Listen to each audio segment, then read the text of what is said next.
ఒక సినిమా పుట్టాలి అంటే director, hero and remaining 24 crafts ఉంటేనే సరిపోతుంది అనుకుంటారు. కానీ ఇవన్నీ రావాలి అన్నా, సినిమా జరగాలి అన్నా నిర్మాత ఉంటేనే అవుతుంది. లేకుంటే ఇవేం జరిగే పని కాదు. ఇక విషయానికి వస్తే సినిమాకి ప్రాణం పోసే ఒక నిర్మాత సంస్థ షట్ డౌన్ చేయనున్నారు. అదేంటో తెలుసుకునే ముందు వీడియోని లాస్ట్ వరకు చూడండి. ఇక మ్యాటర్ ఏంటంటే సౌత్ ఇండియా ఫిల్మ్ ఇండస్ట్రీస్ లోనే one of the biggest production house అయిన చెన్నైలోని లైకా ప్రొడక్షన్స్ క్లోజ్ చేస్తున్నట్టు లైకా అధినేత సుభాస్కరన్ చెప్పారు. 2014లో విజయ్ తలపతి యాక్ట్ చేసిన కత్తి సినిమాతో లైకా ప్రొడక్షన్ హౌస్ ని సుభాస్కరన్ గారు స్టార్ట్ చేశారు.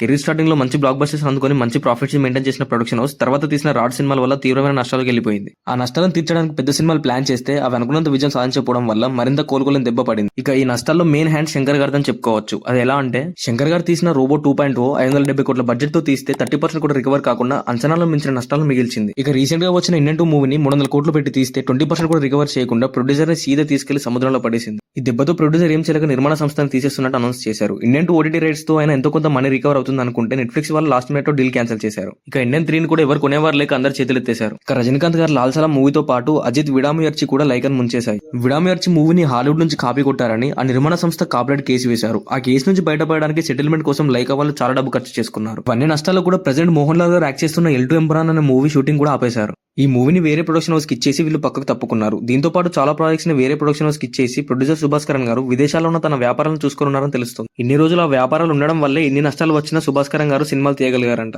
సుమారు 10 సంవత్సరాల పాటు ఇండస్ట్రీలో తనదైన శైలిలో మంచి సినిమాలు అందించిన నిర్మాణ సంస్థకి షట్ డౌన్ అవుతుందంటే తమిళ ఇండస్ట్రీ వాళ్ళు చాలా బాధపడుతున్నారో తెలుస్తోంది. ఇది మ్యాటర్. వీడియో మీకు నచ్చింది అనుకుంటా. వీడియో నచ్చితే లైక్ చేసి ఛానల్ సబ్స్క్రైబ్ చేసుకోండి. ఇంకా ఇలాంటి చాలా అప్డేట్స్ మీ వరకు వస్తాయి. మళ్ళీ నెక్స్ట్ వీడియోలో కలుద్దాం. Until then bye bye.